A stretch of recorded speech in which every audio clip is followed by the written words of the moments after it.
Assalamualaikum warahmatullahi wabarakatuh. Perkenalkan, nama saya Rifka Khairunisa dengan NIM 221030453. Di sini saya akan menjelaskan sedikit mengenai hasil riset saya yang bertemakan narkotika dengan judul Penegakan Hukum dan Penanganan bagi Pelaku Tindak Pidana Narkotika.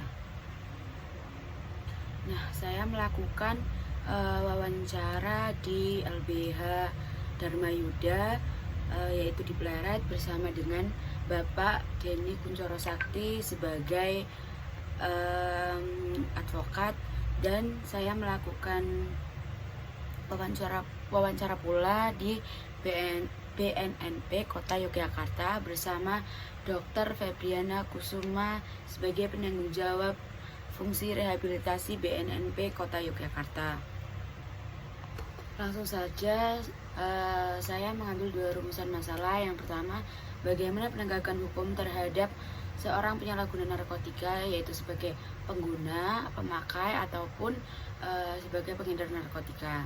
Yang kedua, bagaimana rehabilitasi terhadap pemakai narkotika yang telah dinyatakan positif sebagai pengguna. Seperti yang kita ketahui, di Indonesia ini Undang-Undang Narkotika diatur dalam Undang-Undang Nomor 35 Tahun 2009. Di dalam Undang-Undang Narkotika sendiri terdapat 4 jenis pidana. Yang pertama itu pidana mati, yang kedua pidana penjara, yang ketiga pidana kurungan, dan yang keempat pidana denda. Adapun perbedaan sanksi yang diberikan kepada pemakai atau pengguna dengan pengedar narkotika. Berdasarkan hasil wawancara saya bersama Bapak Denny, beliau mengatakan bahwasanya apabila seorang yang menjadi tersangka tindak pidana narkotika sebagai pengguna atau sebagai pemakai, maka pertama-tama yang harus dilakukan yaitu mengetes atau membuktikan tersangka tersebut menggunakan narkotika jenis apa. Karena sanksi yang diberikan kepada si pengguna atau pemakai tersebut itu tergantung dari jenis narkotika yang digunakan. Nah, dalam undang-undang narkotika sendiri dibagi menjadi 3. Adapun hal tersebut diatur dalam pasal 127 ayat 1 Undang-Undang Nomor 35 Tahun 2009, yaitu Undang-Undang Narkotika, menjelaskan bahwasanya penyalahguna narkotika yang menjadi golongan 1 bagi diri sendiri mendapatkan hukuman pidana penjara paling lama 4 tahun. Yang kedua, penyalahguna narkotika yang termasuk golongan 2 bagi dirinya sendiri mendapat hukuman pidana penjara paling lama 2 tahun. Kemudian yang paling rendah itu ada pada golongan ketiga, yaitu dalam golongan ketiga bagi dirinya sendiri mendapatkan hukuman pidana penjara paling lama 1 tahun. Yang mendasari adanya perbedaan pemberian sanksi melalui golongan-golongan narkotika, yaitu karena ditinjau dari tingkat bahaya dan kecanduan dari narkotika tersebut. Kemudian penegakan hukum bagi pelaku tindak pidana narkotika sebagai pengedar narkoba itu tentunya lebih berat daripada yang hanya sekedar memakai narkotika. Berdasarkan hasil wawancara saya dengan Bapak Denny Kuncoro Sakti, beliau mengatakan bahwa seorang pengedar pada dasarnya telah dikategorikan dalam terminologi hukum sebagai seorang pelaku. Itu berbeda halnya dengan hanya seorang pemakai. Pemakai itu digolongkan atau dikategorikan dalam 2 kondisi, yaitu sebagai pelaku dan sebagai korban.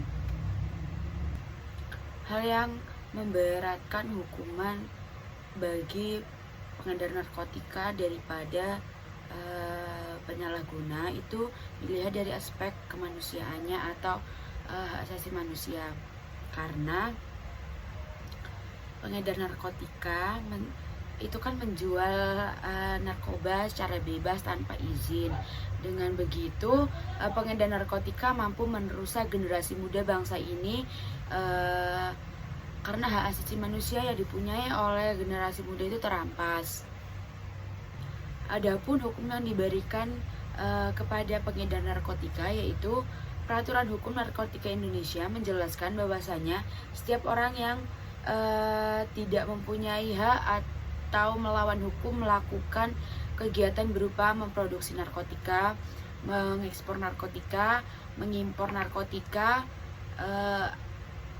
ataupun melakukan kegiatan penyaluran narkotika golongan pertama, maka hukum pidana Indonesia menyatakan orang yang melakukan hal tersebut dapat dipidana dengan penjara paling singkat dalam waktu 5 tahun dan paling lama waktu penjaranya itu selama 15 tahun, dan dapat dikenakan pidana denda dengan minimal nominal sebesar 1 miliar rupiah dan paling banyak 10 miliar rupiah.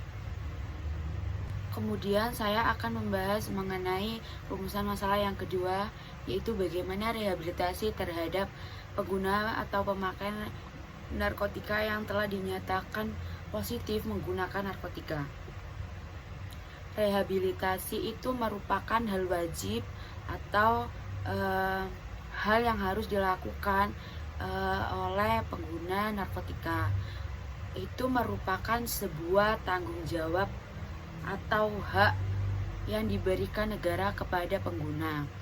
Hal itu diatur dalam Pasal Undang-Undang Narkotika Nomor 35 Tahun 2009, yaitu Pasal 54 yang menyatakan dalam pasal tersebut dijelaskan bahwasanya seorang pecandu narkotika dan seorang korban penyalahguna narkotika wajib menjalani rehabilitasi baik secara medis maupun rehabilitasi secara sosial.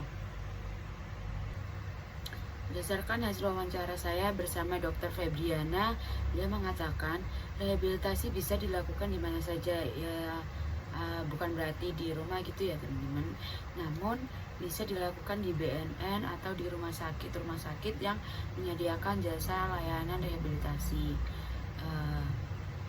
Itu tidak dipungut biaya karena rehabilitasi itu biasanya ditanggung oleh pemerintah, karena rehabilitasi merupakan program pemerintah untuk memberikan hak kepada para penyalahguna narkotika untuk sembuh, untuk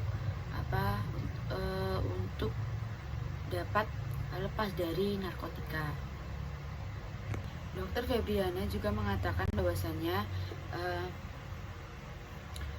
rehabilitasi itu wajib, biarpun penyalahguna narkotika sebagai pemakai ini telah dijatuhi hukuman pidana penjara, maka hukumnya tetap wajib untuk memberikan layanan rehabilitasi, yaitu caranya dilakukan di dalam lapas. Adapun beberapa tahapan rehabilitasi bagi pecandu narkotika atau korban penyalahguna narkotika, yaitu tahap penerimaan awal, tahap doktifikasi, yang selanjutnya tahap pra-rehabilitasi, kemudian tahap pembinaan serta pembimbingan, ya, terus tahap registrasi, selanjutnya tahap bimbingan lanjut, dan tahap yang terakhir yaitu tahap integrasi ke masyarakat. Pada intinya semua penyalahguna narkotika atau pecandu narkotika itu wajib menjalankan rehabilitasi, karena hal tersebut merupakan kewajiban dari pemerintah untuk memberikan hal tersebut, dan itu merupakan hak bagi para pecandu atau penyalahguna. Sekian dari saya, apabila ada kurang mohon maaf. Wassalamualaikum warahmatullahi wabarakatuh.